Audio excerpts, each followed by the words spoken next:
Loup après tout, c'est ce qu'on appelle maintenant une dystopie.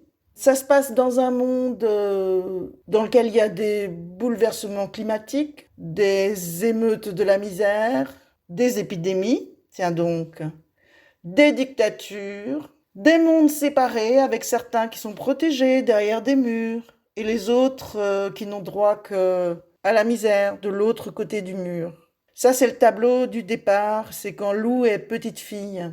Et puis un jour arrive le grand effondrement. Panne électrique généralisée et durable.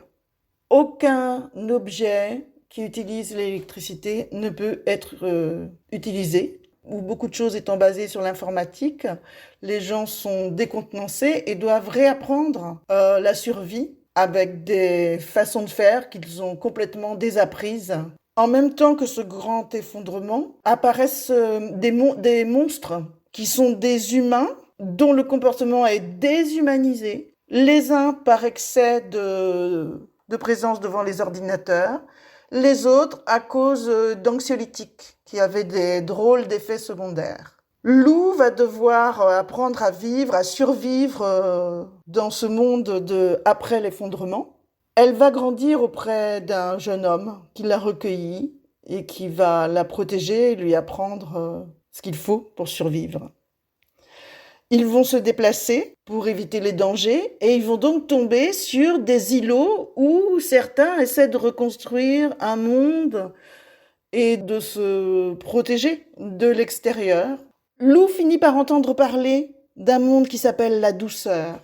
Et moi, j'ai beaucoup aimé entendre parler de la douceur, parce que dans la douceur, on peut mettre toutes nos utopies d'un monde meilleur, d'un monde non violent, d'un monde égalitaire, d'un monde sans possession.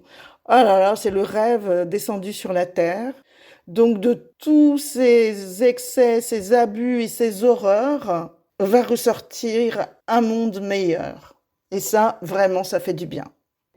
Donc un livre pour les adolescents, mais les très grands adolescents, pas des gens trop naïfs, trop sensibles, parce que c'est difficile. Le début du monde, le début de la trilogie est un monde vraiment difficile. La façon dont c'est construit m'a beaucoup plu parce que je me mets dans le monde avec Lou. C'est tellement bien fait que je m'immisce dans les différents mondes que traverse Lou. Et ça, j'ai adoré faire ce grand voyage dans un temps qui peut-être n'est pas si lointain. Mais il faut le conseiller aux adultes. Hein. C'est un beau voyage. C'est un peu comme quand tu lis Bilbo le Hobbit, mais sauf que c'est quand même plus près de nous, quoi.